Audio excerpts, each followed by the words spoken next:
So good morning to Ricardo, good evening to all others, or good morning to those in the US. I'm Hannes Wertner and I welcome you to the lecture of today. And looking at the list of lectures, I realized that now it's already the 16th lecture on digital humanism we did up to now in 1.5 years. So I think we are good in organizing and also having this lecture.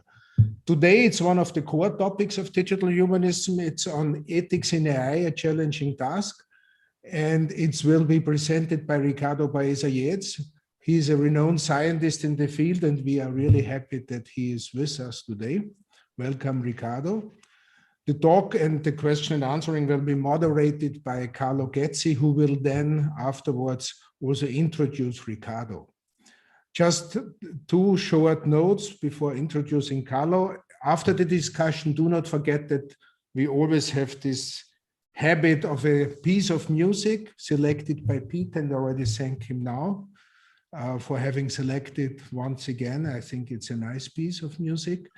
And for all of those who are with us for the first time, I invite you to look at our website and also to our YouTube channel where we have all our discussions and presentations recorded, so you can have a look it up there. So I think it's already a rich body of knowledge we have collected of 16 lectures and 3 workshops. I'm happy to have Carlo Gezzi with us, who will moderate. Welcome, Carlo. He is emeritus at the Politecnico di Milano. He's one of the, let's say, he's doing their teaching and research for 40 years, and he's one, let's say, of the old guys in computer science in Europe, old in the sense of being active for a very long time. He's a fellow of the ACM, of IEEE. He's a member of the Accademia Europea and also a member of the Italian Academy of Science, and he has received several research awards and teaching awards. He has also been president of Informatics Europe. His research is in programming languages and software engineering. He has published numerous papers and also co-authored several books, 6 books. And he is not only now, but since a long time, since we know each other for quite a time, on the ethical implications of informatics or computer science. And in this interest, he is also chairing the ethics committee at the Politecnico di Milano. And Carlo is with us with this digital humanism initiative since the early beginning. He is one of the founders. And I thank you for that, Carlo. And the floor is yours. Thank you, Hannes, and welcome everybody to this lecture today. I'm very glad to moderate. Hello. Yes? Can you hear me? Yes. Okay. So I was saying that I'm very happy to moderate this lecture today on ethics in AI, a challenging task. And I'm also very happy to moderate this lecture because of the speaker. Ricardo Baeza-Yates is a very well-known person in the field. He's a research professor at the Institute for Experiential AI of Northeastern University in the US, but he is spread over 3 continents, basically. He is also a part-time professor in Europe and in Barcelona at the Universitat Pompeu Fabra, and in South America, at the University of Chile in Santiago. He has been in research for many years, but he was also in industry. For several years, he was vice president of research at Yahoo Labs, first in Barcelona, then in Sunnyvale, California. And he's very well known for a classic book in computer science on information retrieval.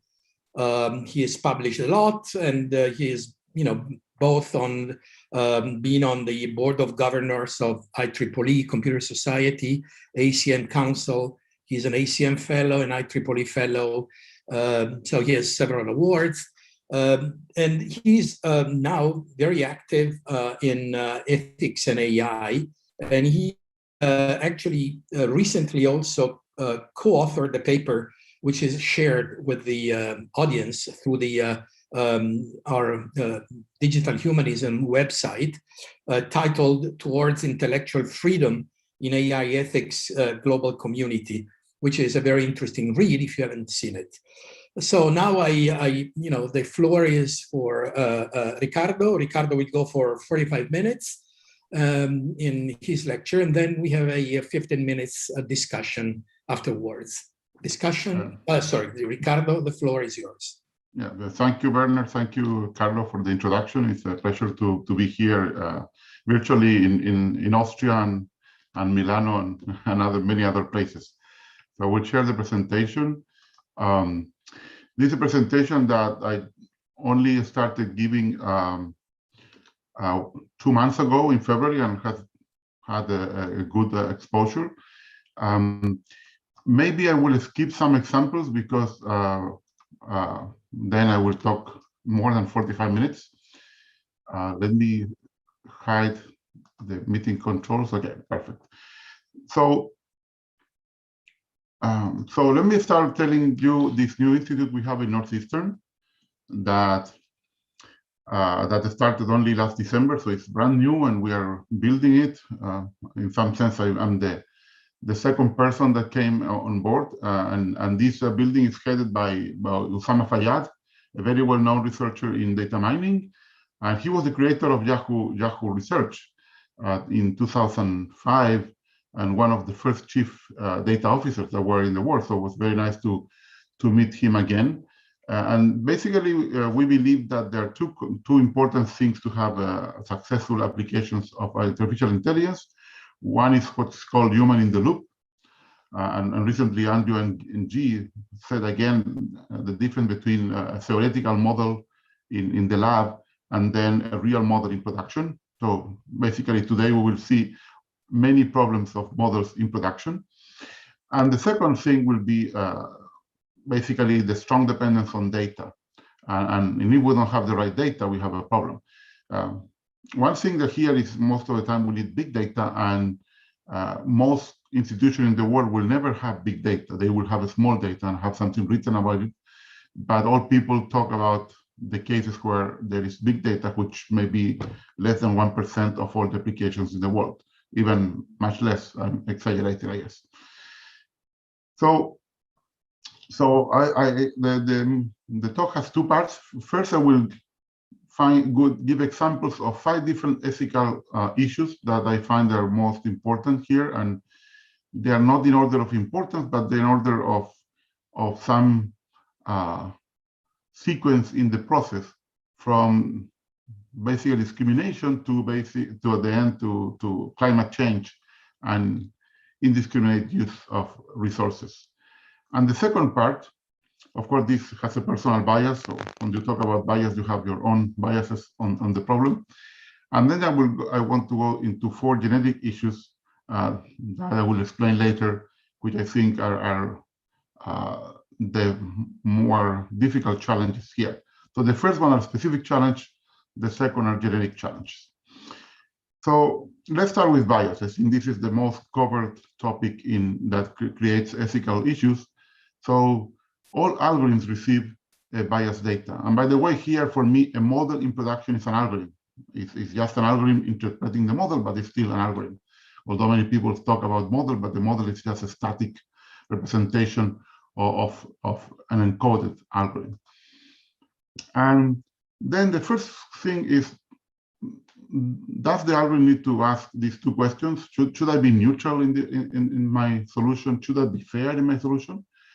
And the first problem is that these questions are not being made today. And the second is very hard to define. For example, there are plenty of definitions of fairness, and we know that not all of them are compatible. So typically, you can only satisfy one fairness condition. So maybe you will be fair in one sense and unfair in a different sense. But most of the time, nobody really asks these questions. And we get the same bias if we're lucky in the answer, but many times we get amplified bias. And here we cannot say, oh, the bias is in the data. No, the algorithm did something so to amplify the bias. So also the problem is in the algorithm. And we will see that in many cases, the problem is not in the data, but in the algorithm. And this is very important because we have some even Turing Awards saying that the bias is only in the data, which is not true. It's also in the users, it's also in the optimization function that we're using. And here you can read my paper on bias on the web that was published in Communication of ACM in 2018 that gives all the biases in the cycles, in the vicious cycle of bias that we have today. And to remember what is being fair, so we have these different notions of equality, equity, where we do, for example, affirmative action and the kid can see the football game, or justice, where basically we get rid of the problem, but that takes much longer. If you want to understand this better, I suggest you see this nice documentary that is available in Netflix, Coded Bias, done mainly by women, much better than The Social Dilemma of last year. So, and if you're interested, you can see also the panel we had recently in ACM to discuss this movie with a judge, the former president of the ACM, and other researchers. So, as I said, we get the same or more bias. And the answer to the question is no, not always you need to ask these questions about being neutral or being fair, but of course you need to ask this question if you harm people in any way. And we'll get back to this because recently we had the EU regulation published that basically touches on this issue. So how we solve this problem? There are 3 ways to solve this problem. This talk is not about this, but I will just mention them. So you can debias the input. That will be the best because you act on the data. But sometimes we don't know that the bias is there, and also we don't know what is the right reference value. For example, what should be the percentage of women in this talk? We may say 50%, but maybe society agrees in a different way. In India, having talked with 60, 70% women. So also the answer is cultural. We can tune the algorithm. That's the most difficult one, but it's also the smarter one. And we are using it, for example, in learning to rank, a well-known technique in search. And the last one, the easiest one, is debias the output. But the problem is that you already lost a lot of information. So if you search in LinkedIn and you get 20% women and 80% men in your answer, the best thing you can do is to put women in the top, but you can't have 50-50 because already the algorithm was biased. In 2017, ACM did a statement on algorithm transparency and accountability and proposed the 7 properties that algorithms should fulfill. I will not read them. And you see that in most cases, algorithms don't fulfill any of these properties, not even one. So we need to change how we develop software, and maybe Ben Schneiderman is one of the people that's working early on how to develop responsible software, not only for AI. And here we need to remember that systems do not need to be perfect, but seems that they need to be much better to be accepted by people. And here we have some work on how people judge machines. There are a few, even a book by another Chilean researcher, Cesar Hidalgo, on this topic. Let's go to very fast, very quickly in some examples. So this was one of the first in 2018, was in Amazon, really was not used.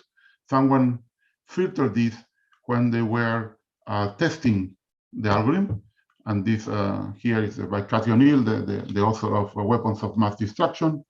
Then, of course, maybe the worst one, facial recognition. So I will talk a little bit about this, like this one in 2019. And recently in a paper by Raji and Fried, they show how the faces used on the development of facial recognition grew exponentially. So you see that the vertical axis here is logarithmic, so has grown very fast. I don't know if you see the different regions. So there are like gray regions. So this is like 4 different stages.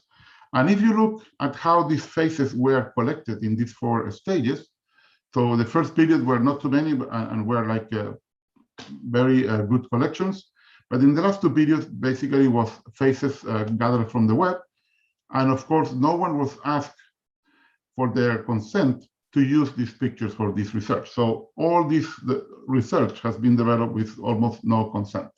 So this is interesting if you go to GDPR and say, okay, if you want to use my personal data and my faces, my personal data too, should be used with consent. And of course, all the mistakes of this software, especially in policing, did something important last year where Amazon, Microsoft, and IBM decided to stop selling facial recognition to police and even to many other people. And also we did a statement. I'm part of the Technology Policy Committee of ACM to suspend facial recognition technologies because of all the issues that we have, especially with race and also with gender. Although remember that the part of the bias start with the category because race is a social construct, and we know that DNA is almost a continuum. So, but it didn't matter because some police still had this. So even in September 2020, we had another case in Detroit of a person that was wrongly accused, and until today we have many more that can mention. So there's a very interesting paper by Selinger and Woodrow that shows that it's impossible to have, for example, consent for surveillance. We have issues in translation where you get also gender bias. I will skip this very fast. So this happens in all languages that have no gender in pronouns, like Turkish, Farsi, Hungarian, Finnish, and so on.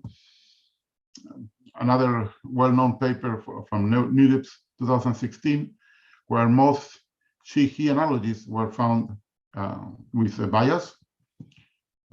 Or, for example, this work from Stanford, where using word embeddings shows bias in gender and ethnic stereotypes. So here you see the most common professions that you find in text regarding Hispanic, Asian, and white.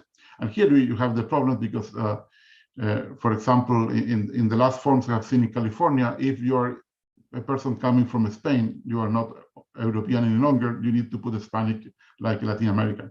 So this bias is created also by governments. Language models, here I'm using a table of a famous paper for people that is working on ethics recently, so by Bender and Gebru. I will get back to that.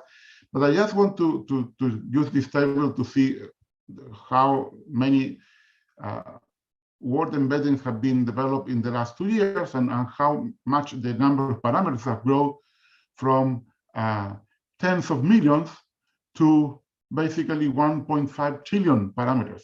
So we're talking about something almost the size of the text being used to train these models. So I don't know how they don't get any overfitting, but we can leave that conversation for the questions. But using, for example, BERT, using GPT-3, which is the most well-known now, used in public,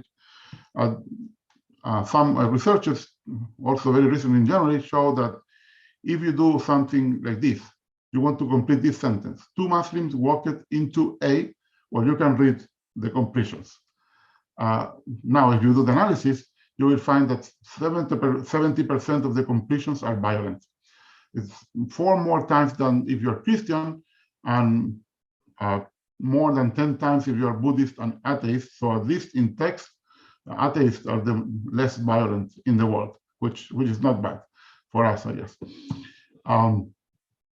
But can be much more complicated. So a group that I will mention later has done, for example, problems with discrimination in ads, even between companies being accused of discrimination. And this one is very interesting. Another recent case, and maybe Carlo, I'm sure, knows about this. This happened in Bologna last January, the Deliveroo case, where basically they found that they had indirect discrimination to riders. And here is a very interesting case because it's not a case of data being biased, it's the optimization function creating a bias that no one really predicted. So here, the discrimination was against riders that couldn't deliver at dinner time. And why that happened? Because the algorithm learned to earn more money by basically giving more work to people that could ride at that time. And the judge found that this was discrimination because the algorithm was not checking why the person couldn't write at that time, like had children, had a dependent, or for example, even didn't want to work at those not typical hours. And of course, the algorithm had to be changed, I guess, that to balance the work, giving more work to these people in other times. But that was not in the original optimization function. And the worst one maybe is what happened in Netherlands. So this can go very wrong when was found that 26,000 families were discriminated, most of them poor people, immigrants, and this happened like not only economic damage but also psychological damage. Some people even had to return back to Morocco and Tunisia because of this, and not even a minister was enough to step down. At the end, the whole government had to step down, and this also happened in February. So it's very recent too. So things are happening. Now, this is the most known example. I will not read it because of time. It's the case of Compass and ProPublica. But here there are two important questions. So the first one is a secret algorithm ethical? So an algorithm that will decide about the life of a person, important events on the life of a person. So of course we want transparency, but also it's fair to say that the other question is a public algorithm safe? Because all public algorithms can be gamed, and we know that from also in the world of cybersecurity is an issue. So the answer lies in between, and that's why it's not easy.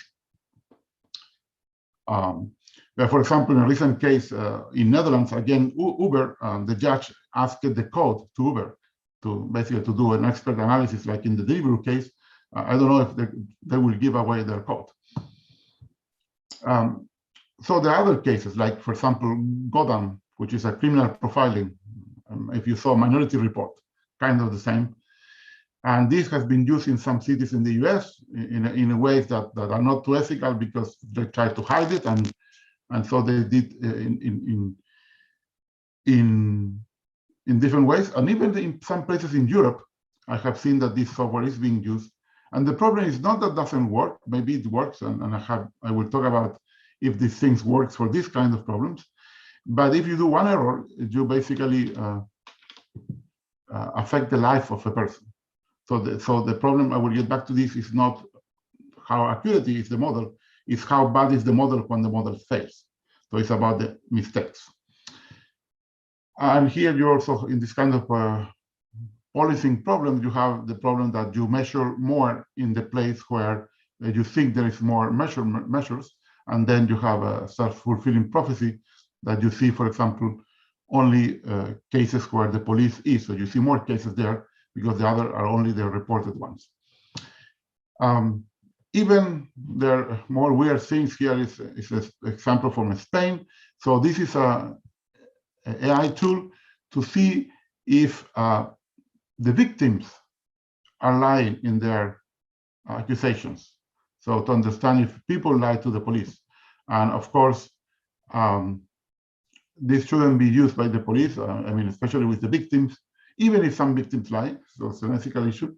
And something similar that was being done in Germany was immediately contested in the court by the Pirate Party because basically they say that this was not right. And basically, you can use many articles in GDPR to contest this.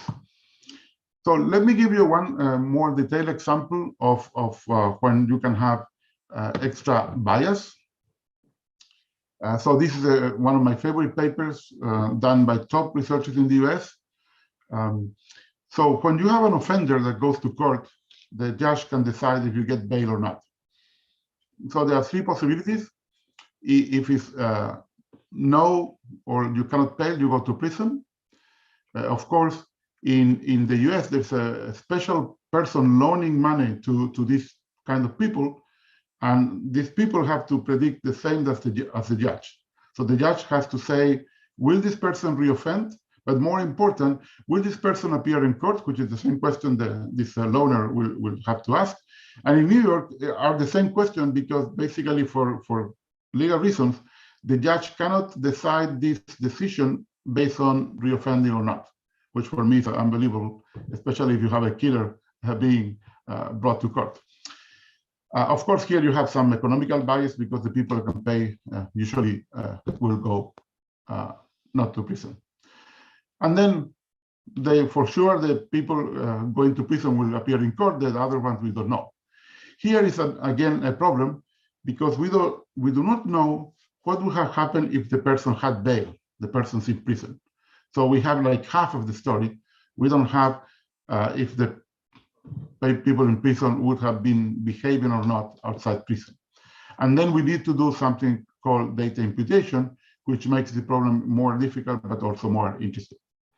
So what are the results? So we'll start with the results. I will not talk about all the details of this paper because it's too much. I don't have enough time.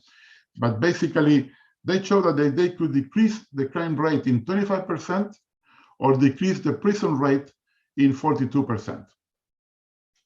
And why they could do much better? Well, one of the examples that you can find is that if the model is correct, remember it's a model, it's a prediction, judges were bailing half of the 1% most dangerous that basically didn't reappear in 56% and reoffended in 62%. So just for this 0.5% of most dangerous, we have a big problem. This work done by John Kleinberg and others was done for the National Bureau of Economic Research that was interested in spending less money in prisons. Was not done by the National Bureau of Justice, because I guess judges are not interested in being replaced like anywhere in the world, but we will not go there. So what was methodology here is very interesting, because it's maybe the only paper that where they split the data set in 4. So of course we have a training set, we have a holdout for the evaluation, but also we need some data to do this data imputation. So we have an imputation set the same size of the training set, but also they had a separate data set in a logbox that was quite large, almost as large as the training set, that basically was to be used for any person that wanted to do an audit, like external evaluation. The figure has this draft, but shouldn't be that, because this is for the final version. So I guess was not fixed in the final version. So they use gradient boosted decision trees, so that allows some interpretability, because we can understand what decision trees do. And they use 18 features. Only one was demographic, the age of the person. They could have used gender because most of them are men, but we already know that. So basically, there was no demographic feature that could be tied to race, not at all. So we don't have address, that would be the easiest one. And then you have all the history of the case.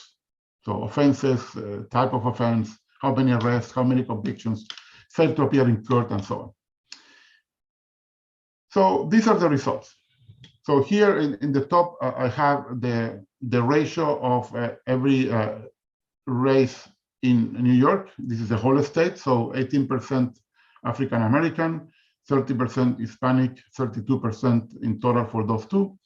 And here you see that the people coming to court, well, almost 49% are Black, 33% Hispanic, so 82% of the people coming to court are from these two minorities. And here is the result for the judge. So the judge is clearly racist, so increases the 49% to 57%. Decrease for Hispanic, maybe they're more white there, and that's the case, and so on. So what happened with the algorithm? Well, the algorithm was even more racist than the judges, almost 60%. So there was an amplification of the racism. But it still was able to do much better, 25% less in criminal rate. And if we adjust the algorithm to be as racist as the less racist judge, the last line, you see that still was almost 23% better than the judges, even if it's more racist. So why? The question is why? Well, because according to the model, judges are not doing this correctly. For example, if you have the algorithm here on the left, and we want to do some additional jailings and send people to not without bail, then we have all these top cases in the model. And these are top cases from the most lenient judges, which was the way to do imputation. So divide the judges in 5 sets. So the most lenient could predict the less lenient, the people getting bail. And then you see that the second lenient judges are sending people to free people that is in the whole spectrum of criminality. And this is the problem. So it's almost like random. And this is well known. For example, don't ever go to see a judge after lunch. This is the worst time. Maybe you will go to prison because of the mood of the judge. And then here we have a dilemma. So if you have to choose, what is better, a biased algorithm that is just, or a noisy judge that also is a biased judge? And here I have the difference between exact, biased, noisy, and biased unnoisy. So the truth is that the algorithm is C, and the judges are closer to D. And why is the algorithm more just? Because basically for the same case always gives the same answer. So we have a saying in Spanish that the same law is fair, in the sense that all the people get the same treatment, which is not true today. And this is related to something very important that first was, I guess, highlighted in a paper for Harvard Business Review in 2016, that the high cost of inconsistent decision-making, of this irrationality, and the first author is Daniel Kahneman, Nobel Prize of Economy, and this month, this is the first time I give this talk in May, this month he will publish a paper with other 2 people called Noise, and I'm looking forward to read this paper because it's about this problem. It's about how dangerous is the noise, maybe even more dangerous than bias. So let's go to the second kind of problem, what is called physiognomy in English. And for example, this started with a paper by Stanford on sexual orientation in 2017, really bad press. Then, for example, first in China, then in the US, facial recognition to predict criminals. So I see the face of Carlo, and I will predict if he's a criminal or not. And I use Carlo because I have a story about this from another Italian. And the last one, last January, the same person, Kosinski, doing facial recognition to predict political orientation. Of course, it's not facial recognition, it's facial biometrics, but he doesn't understand that. And we're working with some people about this because this shouldn't be done. This is similar to phrenology. And when I was in Torino once, I went to the Museum of Cesare Lombroso, one really believer of phrenologists. He collected hundreds of skulls trying to prove that people with had a mutation. But at least he was coherent with what we believe because he left his own skeleton, I guess, to have one single of truth that is not a criminal, right? But no comments about that. So you can go to this museum if you go to Torino next time. It's really nice. But it can be worse. For example, this is another work from MIT. So Stanford, MIT. So these are top universities doing clearly borderline research. Here, you give me your voice, and then I will predict your face. I may believe that there's some causality on the mouth, maybe on the neck, but in the eyes, come on, in the noise, well, very hard. So I can have my what I call my master phrenology method. So you give me a voice, I transform it to a face, and then because of other results, I didn't mention that one that also predicts your name based on your face. Give me a break, so I can get your name. I know if you are in the opposition party. I know if you're homosexual, and also I know if you're a criminal. In some countries, this is really dangerous. So please don't do it. Even if you believe you can, it works. Third problem, the filter bubble. So this is more related to e-commerce and the interactive loop of people using, for example, the web.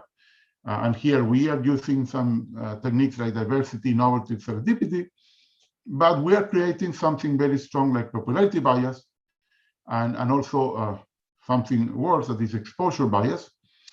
And the problem with exposure bias is not that we're seeing part of the iceberg, we are seeing just the ice cube in the top of the iceberg, because when you see 3 recommendations and there are other 100,000 more, well, you are seeing just the ice cube.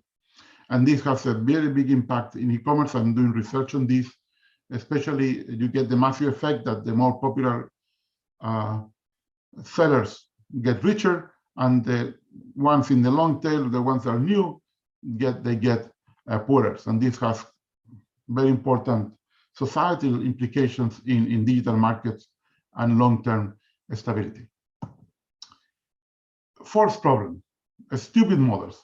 And here we have to remember the famous saying of George Box that says all models are wrong, but some are useful. This is the same with AI.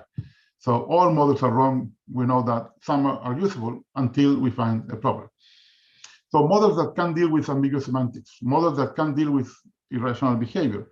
The best example there is when Elon Musk tweet use signal, and then all these models that basically buy a stock automatically that was using Twitter data from him started to buy a stock from this company in Texas. It's a medical company called Signal Advanced, and their evaluation increased in more than 400%. I think they're still is more than should be because of one tweet by a very influential person. This doesn't make any sense. But then we have other cases. So, for example, models that are too sensitive, like in the right from Japan. You change 1 pixel and the prediction of the animal changes. For example, a deer changes to a dog, a cat to a bird, a sheep to an airplane, and then you say, this is what is called adversarial AI. You say, what the heck this model is learning if you can change 1 pixel and you change the animal. So clearly it's not learning the same that we are learning. And here I have also another recent example. This happened in last month in Facebook. So a hate prediction model basically deleted this page of the town of Bitche in France because it thought that was, of course, a bad word in English. And not only the problem that they did a wrong prediction, is that they took 3 weeks to recognize it because there was no human in the loop to say, hey, someone look at this problem. So this is a whole town that lost his Facebook page for 3 weeks because of a stupid algorithm. Of course, here, all of us know that this is French. So why you apply English to French, right? So it's very easy. So we need to recognize the limitations of our models, things like to abstract, you need to forget. And if you haven't read it, this amazing story of Borges, Funes the Mammonius, which couldn't forget anything, so couldn't abstract anything. And this is important because you cannot learn what is not in the data. I'm sure all the people looking can predict what animal is the one in the right. An AI model will have a hard time to predict that animal because there is no face, no ears, and so on, things that are useful to recognize this animal. If you don't recognize it, you need to train with more data then. So again, accuracy is not the key, it's the impact of errors, because many errors are not human. So the mistakes of changing a cat to a bird is non-human. No one will do that. Maybe you can change a cat to a lion, for example, or a small lion, and some things that are similar, but you will not do these huge changes. And these are the ones that have a large negative impact. So as computer scientists, we need to be humble. If you're not sure, if the model has only 80% probability of being right, maybe you have to add this category, I don't know. This is what people do when they don't know. They say, I don't know, please add I don't know in your model. Sometimes you should say I don't know because you really don't know. 80% maybe you're making a mistake. So we get to the last issue, so green computing, and here again we have this table from Bender and Gebru, and here the problem is that, for example, when you train this model, you liberate the footprint of CO2 of the equivalent of 57 years of an average human in the Earth, or you basically waste like 1 million or $3 million of dollars. And this was the famous paper that caused a controversy in Google, the stochastic parallel paper. So I would suggest to read it if you haven't read it. So Timnit was able to put her name in the paper because she was fired. Margaret Mitchell couldn't because she was still in Google, so she put this name, everything with SH, but maybe no system will put the paper to her, but we read it and we know it's her. And this was presented in FACT 2021, which is one of the conferences devoted to these topics. And this is the meta-ethics problem that we saw in Google, because when you fire the two people in charge of your ethical team in AI, there's a problem with ethics too, right? Because Margaret Mitchell was also fired in February 20, also accused for doing an ethical thing, basically checking her email for proof that Timnit was not fired correctly. And because of this event, we wrote this paper that Carlo mentioned, that is in the second volume, second issue of AI Ethics, a new journal, and it's free, so you can go and download it. There's a lot of authors. I contribute with only part of it, but I think it's something that we should remember going forward. So let's go to the second part, and I will just devote the last 15 minutes for the second part. So the first thing, there are many pragmatic questions here when we're talking about ethics. So for example, to which part of the system applies the question? Are all equally important? All the questions, all the parts of the system. To whom is important? Are they orthogonal? Maybe are we asking things that we cannot ask, like, for example, trying to fulfill three fairness conditions that are contradictory? Or I have another example that's more philosophical later. Do they make sense together? For example, transparency is something that we ask in South of Europe because we don't trust governments, and accountability is what we ask in Northern Europe because we trust the government, and the institution will do all the work. But in transparency, it's the civil society doing the work. In accountability, it's the institution doing the work. So for example, if you ask for both things, you are asking too much. You are asking like two cultures. So for example, this is usually not taking account, and should be transparency or accountability, not transparency and accountability. I think one is enough in many cases. And also the question, is a principle or is a tool to get to a principle, or is a requirement to achieve a principle? And this is also something that when you see the papers, no one discusses. So it's more like semantic things. This is something I'm preparing. It's a paper that I'm working on. I took 30 properties that you want to ask to software, and here this is divided in to whom this is important. Like, for example, for the data, for the algorithm, for the system, for the governance, for justice, for the government, for users, or for society. And this is just a proposition. I'm still working on this, but you see that there's some order, and the ones in boldface are the ACM ones. And then I have my own grouping of this. So this is something that I'm grouping these properties in 6 groups. So one about awareness, one about data provenance, one about completeness of the software, one about usability, so affects more the user, one about transparency, so how I can learn about the system, and finally the most important one for society about how to be responsible. And here are all the questions there. So this is a paper that will come soon. Second issue, what some people working in ethics will call legal and ethical colonialism. So basically, Europe has, in some sense, conquered part of the world, the whole America, and also, say, Oceania. And here we have the first bias, because in the US we will write Australia for the continent, North Oceania, and also America are two continents and not one, like in the old European tradition. And then you see that the civil law and the common law has extended in the whole world. Also the Muslim law, which was the other culture that expanded. And so here is what is called technological humanism. And this is very important because humanism is tied to colonialism, is tied to other things that the Western world did that were not ethical. And here we have even religious differences. So because of some in early definition on Christianity, on lawyers, really not lawyers, we have that legality and morality are separate. And also, if you put ethics, it's also separate.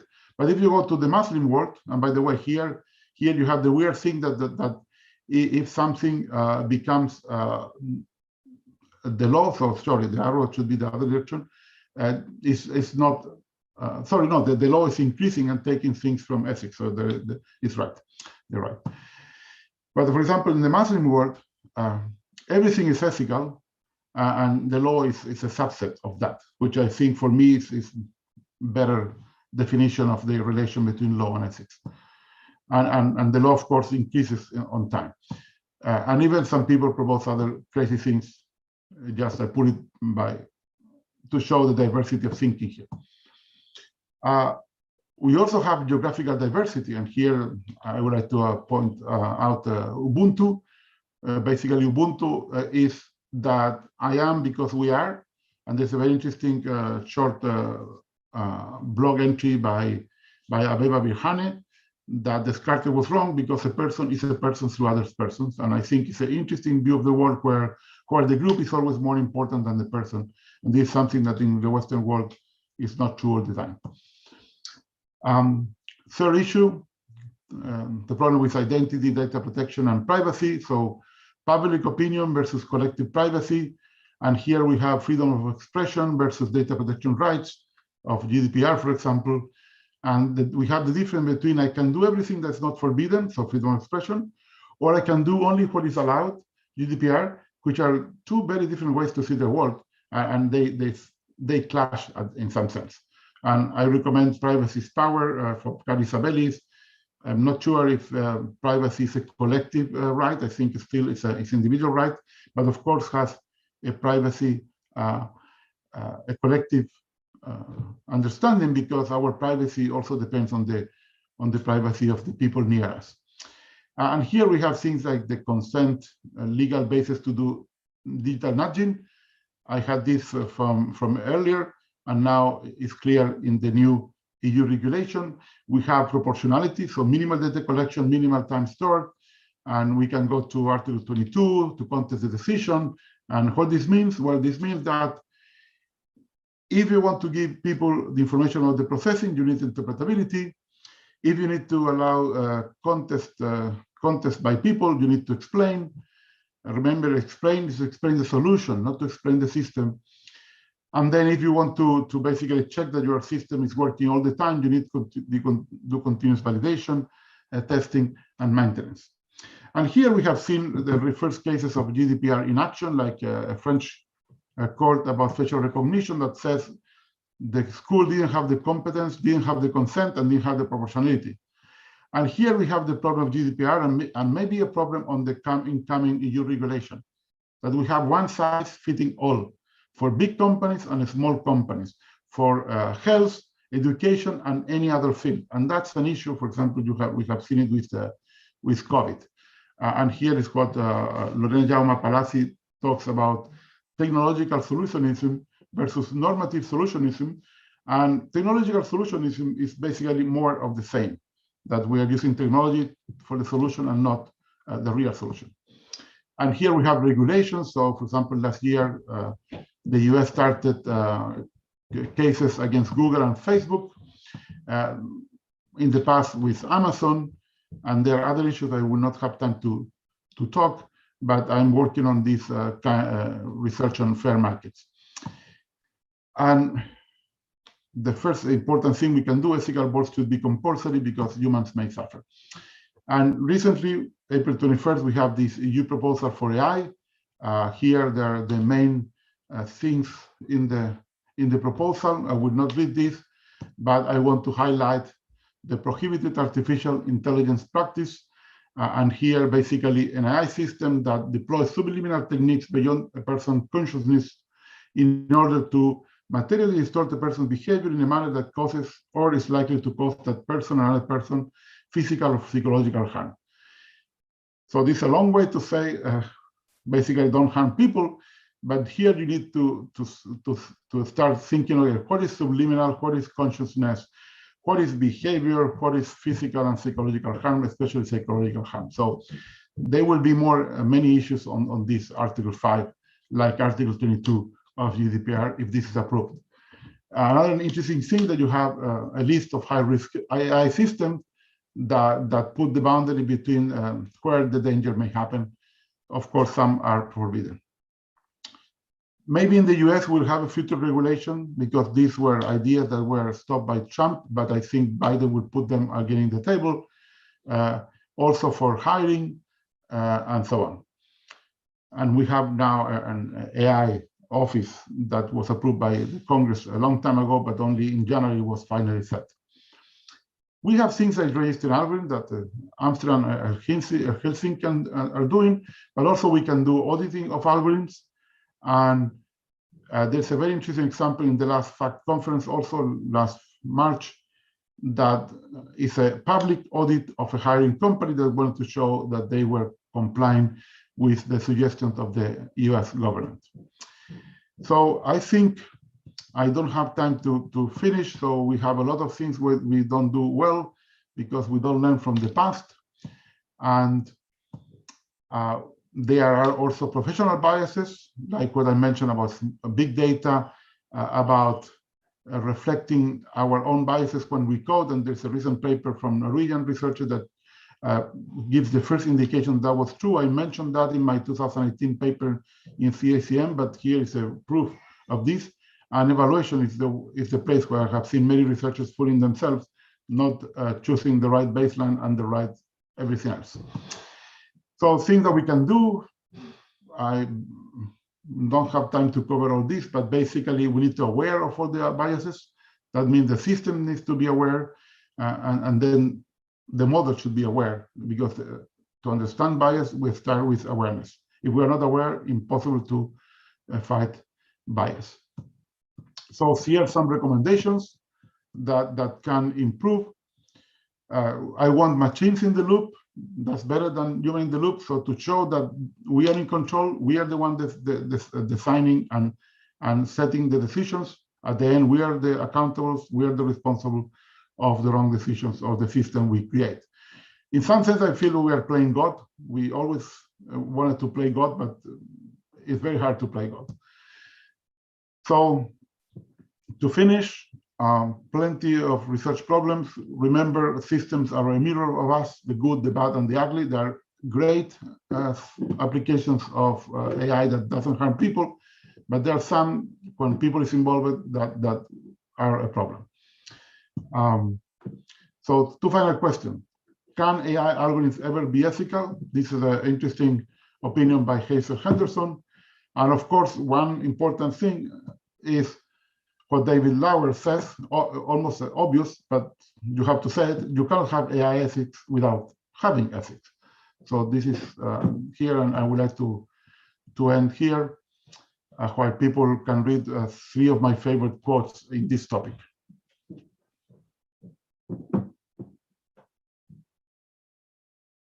I think it's just 45 minutes or 46. So you're done? Yeah, I'm done. Okay, thank you. You can read this joke. So let me tell the joke then. I'm not concerned about artificial intelligence. I'm concerned about natural intelligence. Every election we see this issue. And otherwise, we will get to this joke like, prove you are not a human.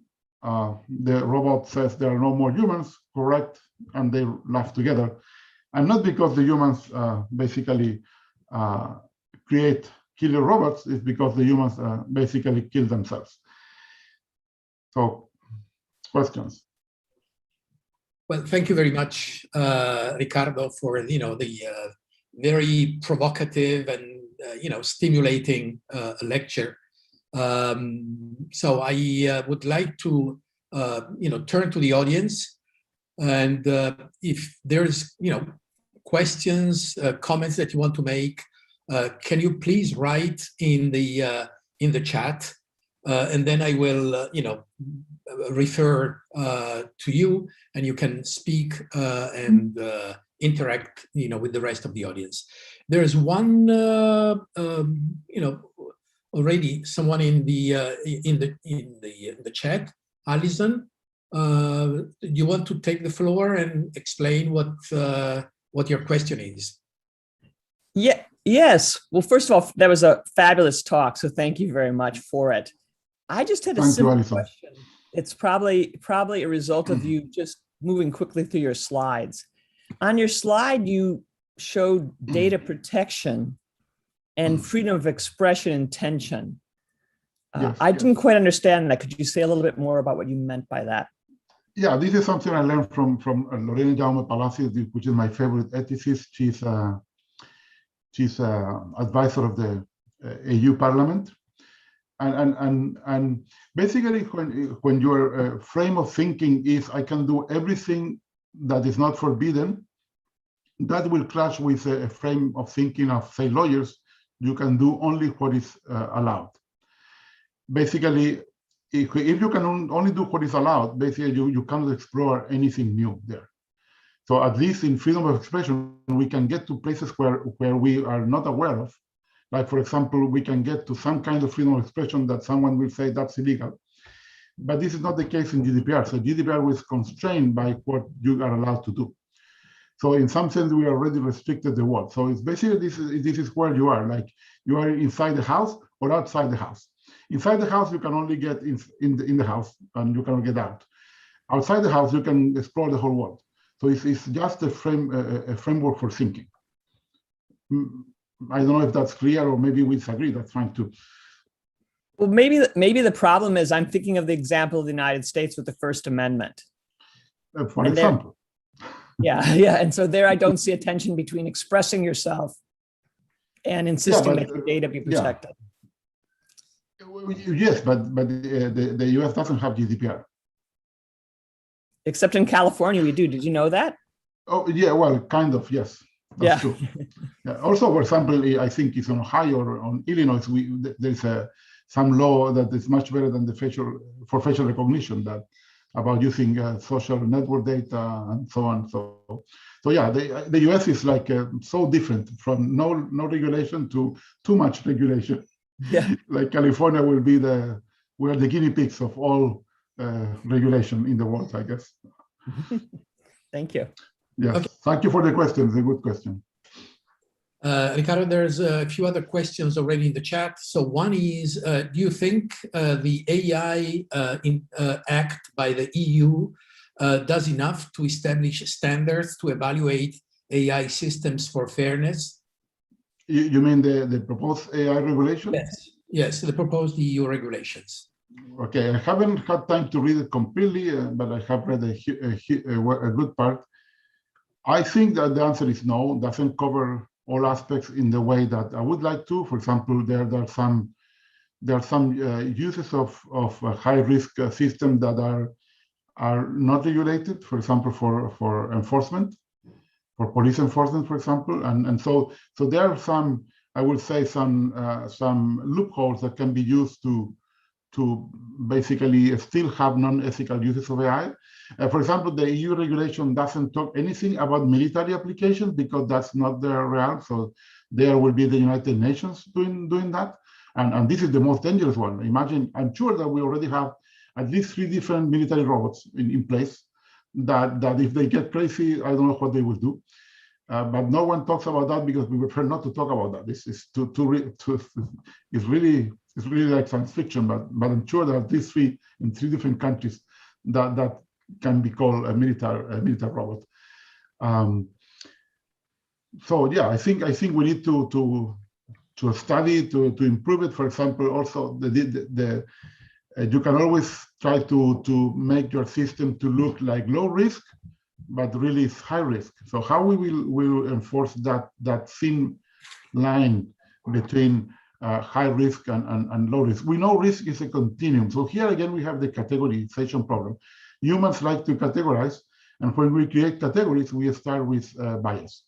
Like here will be high risk, low risk, or race, or gender. If we know that race and gender are continuums. DNA is a continuum. So we are still seeing in trying to categorize, and then we have things like what is called like intersectionalism. So now we need to see the intersection of the categories. But here we are stressing the bias we already started with the categories. So this is important, but the real problem is to get rid of the categories. Now the problem that now it's a bit too late because we have a paradox. Getting rid of the categories, we get rid of being able to measure that if there is bias or not regarding these all categories. So we have like a chicken and egg problem. Okay, Ricardo, I have a question. How much, do we teach about these concepts of bias in our courses today? I mean, what is your view of what we do in our teaching regarding this problem? A very, very good question, Carlos, because this is the question I didn't answer you, right? About education. But if you read the paper I'm a co-author about freedom, and one thing we say, we need to teach ethics to all people, and especially engineers, to teach ethics in technology, so technological ethics, and also to teach a little about history, about how we became the society that we are today, because the biases that we have were created in history. So gender, race bias is a continuum. For example, we had slavery, we had women not voting. So we're improving, but we need to understand what happened in history to understand what needs to be changed in the future. And this, everyone should know about this. So we don't learn enough about ethics, about philosophy. So I'm just an apprentice of ethics because I'm a computer scientist, so I have clearly a bias there. So this is the first thing, and for example, we may have, I hope to see more graduate courses, like graduate titles on this, like combining ethics and technology. So this will be an interesting master, for example, for many people, because to have the right conversation, we need to put philosophers together with lawyers and together with computer scientists and engineers. And we need to, and even sociologists and psychologists. So this is a multidisciplinary problem. It's not a problem that only one field will solve. Hannes has raised the hand. So Hannes. Yes, I raised. Thanks for the great talk. It was very inspiring. I have a question to your last slide, because you have a list of some measures or recommendations, and it's mainly on the individual behavior. And the question is, from my side, is an ethical behavior enough, or isn't it more? Isn't it more a political question? Is it not more a societal issue? Also, for example, when you say, okay, we should include ethics into computer science, many universities already do this. So they have courses, they have embedded ethics in their courses. So isn't it much more? So it's not just an ethical issue, it's a broader issue. I completely agree. So if my two questions that were from papers that I think are important, you get the impression that it's about the person. It's not. This is about the community. So that's why I stress Ubuntu. This is about a country. That's why the legal part is important. And this is about society. That could be like a bigger society like the European Union. And it's about the whole population on Earth. So for example,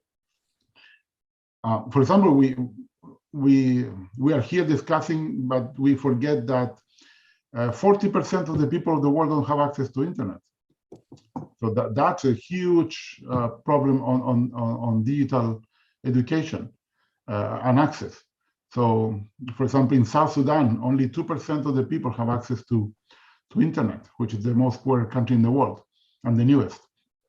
So we have all those infrastructural things that sometimes we forget when we talk about our own context. And for example, some people still talk about the third world, and some people don't know that there are four divisions of economy in the world by if you are working with the NU and so on. Sorry, UN. So yeah, this is it's a hard problem. It's a multidisciplinary and also it's a multi-stakeholder. Digital humanism. Yeah? Digital humanism, but my problem with digital humanism, remember, to get there is the word humanism. We should change it. Humanism has a bias on history.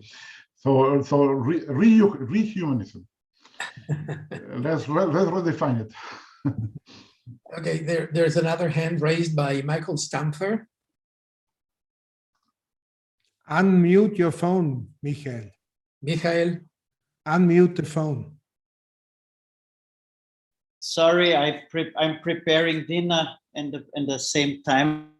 I have one question to you. There's some voices saying that there's one way out could be to have a more inclusive, more broader, more deliberate form of democracy. So you have another way how to come to societal decisions about important things. Yeah.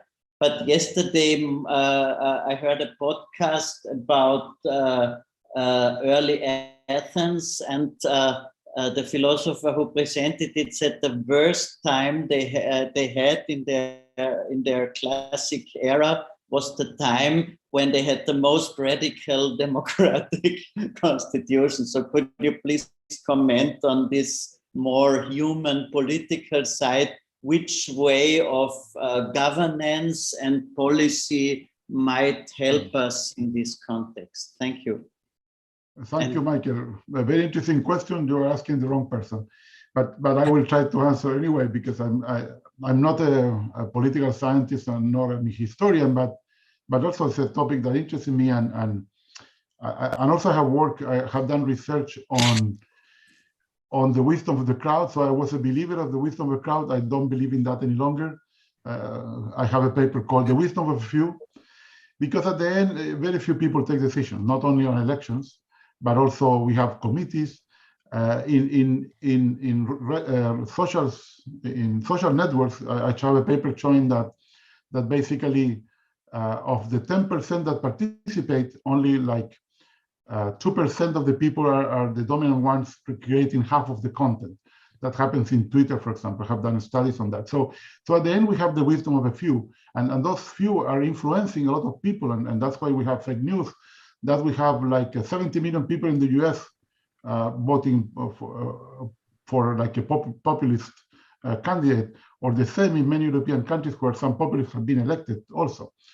So I would say that here we need to try to increase the participation of people, and this is not an easy problem. So how to increase participation?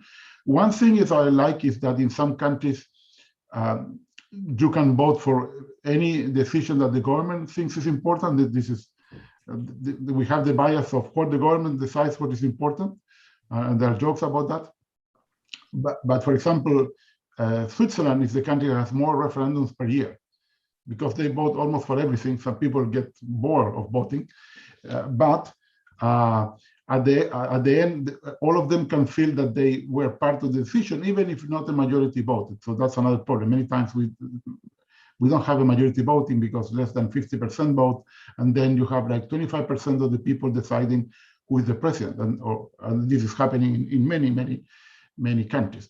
So these are some ideas. So basically, how to increase participation, and also let's have we can have through internet. We can have many more, not even elections, but we can do pollings. What people feel about this? For example, do people feel that this is important enough to do a referendum? And this will allow also to do referendums. And we have many regions in the world that would like to be independent, and they're not even can do a poll to say, yeah, we want to be independent. Just to know will be important, because people need to know what other people think. And this is real democracy. First, expressing it. Thank you. Greetings from my kitchen. Thank you, and enjoy your food. I'm afraid, that we need to get to the end of this conversation. It has been a great presentation and, of course, stimulating a lot of questions and broadening, the scope of our questions, as we can see in the discussion. So, I wish to thank again the speaker, Ricardo. It was great. You really stimulated all of us. You gave us food for thought. So I hope to see the audience in one of the next events of the Digital Humanism series. Thank you for attending, and let's close this session today. Thank you, Carlo. Let me say hi to Tony that I see is there, and I haven't seen him in a long time. Tony, nice to see you. And with a nice background of Catalonia, I guess. So thank you. Okay. For all people participating. Thank you. So I turn it to Hannes or Peter or, well, anyone, one of you. I would like to say thank you before turning to Peter. I also want to say, and I hope, Ricardo, you will share your slides with us so you can have access to the slides which will be on our website. I think it was a great talk, and what is also important for this academic environment, it gave a lot of ideas for future research, both in a, let's say, theoretical point as well as on a, let's say, empirical point. I think you are with your center, you are right on the right track. So thank you very much, and I hand over to Peter, who will announce our next session in 2 weeks, as well as the final piece of music. And thank you, all of you. Thank you. So although it's May the 4th, and last time I mentioned to play something Star Wars related today, I must admit that none of that felt like a particularly good ending. So sorry for all of those who waited for something Star Wars related today. Instead, let's see if that works. Yes. Instead, I looked for something that might relate to the topic today, and I made use of the great possibilities that search engines offer, and found a rather obscure band from the late 1960s called The Ethics. And that gives us the opportunity to play some R&B and soul music, which we didn't have here so far. Our next event, to announce that, will take place on May 18th. Christiano will talk about the platform economy and Europe between regulation and digital geopolitics, and Paul Timmers will moderate. So for today, thanks again to Ricardo for the lecture today, and Carlo for moderating, and all participants for joining. And I hope to see you on May 18th. And now let's smoothly transition you out of this meeting to Think About Tomorrow by The Ethics. Thanks very much. Goodbye.